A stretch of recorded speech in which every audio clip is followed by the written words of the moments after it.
America, Israel आणि Iran यांच्यातलं युद्ध अशा वळणावर येऊन पोहोचलंय की इथं कोणतीही गोष्ट इराणनं केली तर त्याचा फरक आता अमेरिकेला पडायला सुरुवात झालेली आहे. म्हणजे डोनाल्ड ट्रम्प यांच्या दृष्टीनं हे एक अवघड जागेचं दुखणं झालंय. कारण इराण जरी डायरेक्ट अमेरिकेवर हल्ला करू शकत नसला तरी इराण अमेरिकेच्या मित्रांच्यावर हल्ला करू शकतो. सौदी, कतार, बहरीन, UAE या सगळ्यांच्यावर हल्ले केले तरी हे हल्ले अमेरिकेवर केल्यासारखेच आहेत. इतकाच फरक अमेरिकेला पडतोय आणि त्रास देखील होतोय. पण त्याचवेळी अमेरिकेच्या बरोबर या युद्धात असलेल्या इस्रायलला मात्र काहीच फरक पडत नाही. इस्रायलच्या दृष्टीनं इराण हा शत्रू नंबर 1 आहे आणि सौदी, कतार वगैरे हे सुद्धा त्यांचे शत्रू असल्यासारखेच आहेत. त्यामुळे इस्रायलच्या दृष्टीनं हे सगळेच शत्रू आहेत आणि त्यामुळे कुणीही कुणालाही डॅमेज केलं तरी यामध्ये विन विन सिच्युएशन इस्रायलसाठी आहे. त्यामुळे इस्रायल इराणची कळ काढतोय आणि इस्रायलने इराणची कळ काढली की इराण जाऊन अमेरिकेच्या या सगळ्या मित्र राष्ट्रांच्यावर हल्ला करतोय आणि त्यांना त्रास देतोय. त्यामुळे डोनाल्ड ट्रम्प यांना इतका प्रचंड त्रास होतोय की डोनाल्ड ट्रम्प यांनी आज जाहीरच केलं की इराणवरती आता म्हणजे इराणच्या कुठल्याही ऑइल फील्डवरती, गॅस फील्डवरती आता इस्रायल हल्ला करणार नाही, हे ट्रम्प यांनी जाहीर केलं. त्यांनी आणखी खूप काय काय सांगितलंय आणि धमकी देखील दिली आहे नेहमीप्रमाणे. पण काय काय घडलंय ते थोडक्यात बघूया या व्हिडिओमध्ये. मी आहे रणजित यादव आणि तुम्ही पाहताय द मराठी बाणा.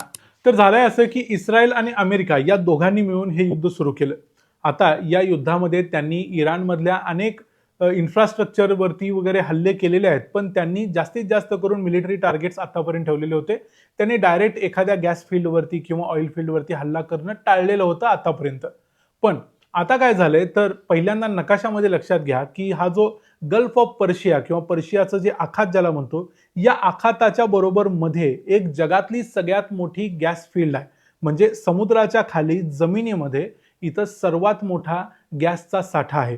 आता या साठ्यावरती 2 देशांचा हक्क आहे. वरच्या बाजूला इराण असल्यामुळे इराणचा हक्क आहे, खालच्या बाजूला कतार असल्यामुळे कतारचा हक्क आहे. आता इराणकडे जो भाग आहे त्याला म्हणतात साऊथ पार्स आणि जो कतारकडे खालच्या बाजूला भाग आहे त्याला म्हणतात नॉर्थ डोम. आता कतारच्या नॉर्थला असल्यामुळे नॉर्थ डोम आणि इराणच्या दक्षिणेला असल्यामुळे साऊथ पार्स. दोन्ही नावं वेगवेगळी असली तरी यांच्यामध्ये एक इमॅजिनरी म्हणजे काल्पनिक रेषा आहे. त्या रेषेच्या खालच्या बाजूला सगळी गॅस फील्ड एकत्रितच आहे. म्हणजे दोघे देखील इथून गॅस काढतात. कतारकडे भरपूर बायर्स आहेत, म्हणजे जगभरातले अनेक देश त्यांच्याकडून खरेदी करतात. भारत देखील खरेदी करतो. त्यामुळे कतार हा गॅस जगभर विकतो. इराण मात्र जगभर कुठं विकू शकत नाही कारण त्यांच्यावर सँक्शन्स आहेत. त्यामुळे इराण हे जास्तीत जास्त करून आपल्या देशामध्येच वापरतो. म्हणजे आता प्रश्न असा झालाय की या गॅस फील्डवरती म्हणजे इराणचा जो भाग आहे साऊथ पार्स इथल्या भागावरती इस्रायलनं हल्ले केले आणि इथल्या गॅस फील्ड्सवरती अनेक फॅसिलिटीज त्यांनी उडवल्या. याचा परिणाम असा झाला की इराणने लगेचच म्हणजे काल रात्री झाल्याच इराणने धमकी दिली की याचा परिणाम त्यांच्या मित्रांना भोगावा लागेल आणि त्यांनी लगेचच त्याच्याच दक्षिणेला असलेले जो नॉर्थ डोम आहे त्या नॉर्थ डोमला लागून कतारच्या बरोबर कोस्टल लाईनवरती म्हणजे समुद्र किनाऱ्यावरती एक इंडस्ट्रीयल सिटी आहे जिथं हे सगळी गॅस आणली जाते आणि त्याचं प्रोसेसिंग केलं जातं. त्याचं नाव आहे रास लफान इंडस्ट्रीयल सिटी. या रास लफान इंडस्ट्रीयल सिटीवरती इराणनं बॅलिस्टिक मिसाईल अटॅक केला आणि या सिटीमधला मोठा भाग डॅमेज करून टाकला. हा कतारवरती एवढा मोठा हल्ला आहे की जर या हल्ल्यामध्ये ही गॅस फील्ड उद्ध्वस्त झाली तर कतारची अवस्था अत्यंत बिकट होऊ शकते. कतारला पुन्हा उभं राहायला पुढची काही वर्ष लागतील, इतकी वाईट अवस्था कतारची यामध्ये होऊ शकते. पण याचा परिणाम असा झालाय की हे युद्ध एस्कलेट होतंय असं सगळ्यांना दिसतंय आणि जर एस्कलेट झालं तर फक्त कतारवरती हल्ला होणार नाही तर त्यामध्ये बहरीन, UAE, सौदी या सगळ्यांना त्याचा फटका बसेल, इराकला देखील बसेल. पण आता सध्या अमेरिकेचे अध्यक्ष डोनाल्ड ट्रम्प मात्र यामुळे चिडलेले आहेत. त्यांनी या विषयावरती एक ट्विट केलं आणि त्यांनी इस्रायलवरती जाळ काढला. त्यांनी सांगितलं की इस्रायलनं रागाच्या भरात जे कृत्य केलं आणि इराणच्या साऊथ पार्सवरती हल्ला केला तो अत्यंत चुकीचा केला. असं करायला त्यांनी नको होतं आणि अमेरिकेला याची काही माहिती नव्हती. आता डोनाल्ड ट्रम्प यांना हे सांगायची वेळ आलेली आहे की आम्हाला काहीही माहिती नव्हती. कारण डोनाल्ड ट्रम्प यांना जर हे माहिती असेल तर त्यांनी हा हल्ला का केला, याला अप्रुव्हल का दिलं, असा प्रश्न सगळेजण विचारू शकतात. म्हणून त्यांनी सांगितलं की आम्हाला माहिती नव्हती. पण इराणनं मात्र कतारवरती हल्ला करायचा नाही असं डोनाल्ड ट्रम्प यांनी सांगितलं.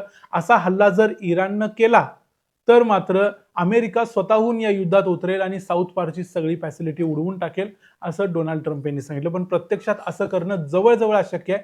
कारण मी म्हटलं तसं खालची जी गॅसचा साठा आहे तो सगळा साऊथ पार्स आणि नॉर्थ डोम सगळा एकत्रितच आहे. त्यामुळे साऊथ पार्स उडला तर कतारची सगळी गॅस फील्ड उडू शकते. त्यामुळे अमेरिका हे करूच शकत नाही हे इराणला माहिती आहे, पण अमेरिका इतर काही गोष्टी करू शकते. मग त्यांनी यावेळेला इस्रायलला देखील एक इशारा दिलाय की तुम्ही इथून पुढे इराणच्या कुठल्याही गॅस फॅसिलिटीवर, ऑइल फॅसिलिटीवर हल्ला करायचा नाही. अर्थात हे सगळं डोनाल्ड ट्रम्प यांना करावं लागतं, ही जी कसरत करावी लागते, कारण त्यांना आपले मित्र राखायचे आहेत, पण इस्रायलला काहीही फरक पडत नाही. इस्रायलच्या दृष्टीनं सगळेच शत्रू आहेत. त्यांनी सगळ्यांनी एकमेकाला मारून मेले तर इस्रायलला काही फरक पडत नाही आहे. डोनाल्ड ट्रम्प यांना राग येण्याचं आणखी एक महत्त्वाचं कारण आहे, तो म्हणजे अमेरिका आणि कतार यांच्यामध्ये असलेला सिक्युरिटी पॅक्ट. म्हणजे कतारवरती कुणीही हल्ला केला, कतारबरोबर कुणी युद्ध केलं, तर अमेरिका कतारला वाचवायला येईल अशा प्रकारचा एक संरक्षण करार कतार आणि अमेरिकेमध्ये झालाय. आता अमेरिका त्यांना वाचवायला यायची परिस्थितीच नाहीये, कारण अमेरिका स्वतःच वाचत नाहीये. इराणनं एवढ्या मोठ्या प्रमाणावर युद्ध एस्केलेट केलंय, वाढवलेलं आहे, की अमेरिकेलाच समजत नाहीये की नेमकं करायचं काय. कतारची मदत ते काय करणार, ते ऑलरेडी या युद्धात फसलेले आहेत, त्यांना तिथून बाहेर निघता येत नाही. त्यामुळे देखील डोनाल्ड ट्रम्प चिडलेले आहेत. याशिवाय म्हणजे जसं त्यांनी कतारच्या या रास लफांवर हल्ला केलाय, तसंच इराणनं आणखी काही ठिकाणी देखील हल्ला केलाय. रियाद म्हणजे सौदी अरेबियाच्या राजधानीमधल्या रियाद रिफायनरीवर त्यांनी हल्ला केलाय, तिथं देखील मोठा डॅमेज केलाय. त्याचे व्हिडिओ देखील बाहेर आलेले आहेत. UAE म्हणजे दुबई, अबुधाबी वगैरे जिथं आहे तिथल्या बाब ऑइल फील्डवरती कालच इराणनं हल्ला केलाय, त्याचं देखील मोठं नुकसान केलंय. हफ्शान गॅस फॅसिलिटीवर हल्ला केलाय, त्याचंही नुकसान केलंय. असं इराणनं एक प्रकारे, इस्रायलनं एक हल्ला केला तर इराणनं 4 हल्ले करून त्याला प्रत्युत्तर दिले. पण यामध्ये इस्रायलचा डॅमेज झालेला नाही, अमेरिका मात्र डॅमेज होते. अमेरिकेची यामध्ये इज्जत देखील जाते. अमेरिकेचा जो रुतबा, जो दबदबा या मध्य पूर्वेतल्या सगळ्या देशांच्यावर आहे, तो देखील यामध्ये कमी होतोय. आणि अमेरिकेची जी सिक्युरिटी गॅरंटी असते, त्या गॅरंटीला देखील इथं नख लागतंय. म्हणजे अमेरिका कुणाला गॅरंटी देऊ शकत नाही की आम्ही तुम्हाला वाचवू, अशी परिस्थिती आता अमेरिकेची झाली आहे. त्यामुळे या युद्धामध्ये इस्रायल विन विन आहे सगळं, आणि अमेरिका सगळं लूज लूज आहे असं आपण म्हणू शकतो. या युद्धाचा परिणाम काही होऊ दे, पण इस्रायलला जे अपेक्षित होतं त्यातलं निम्मं काम ऑलरेडी झालेलं आहे, एवढं आपण म्हणू शकतो. या संपूर्ण परिस्थितीबद्दल, मध्य पूर्वेतलं हे जे चिघळलेलं वातावरण आहे आणि अमेरिकेची जी अवस्था झालेली आहे, या सगळ्याबद्दल तुमचं काय मत आहे ते आम्हाला कमेंट्समध्ये जरूर सांगा. व्हिडिओ आवडला असेल तर व्हिडिओला लाईक करा, चॅनलला सबस्क्राईब करा. पुन्हा भेटू पुढच्या व्हिडिओमध्ये. तोपर्यंत पाहत राहा द मराठी बाणा. जय हिंद, जय महाराष्ट्र.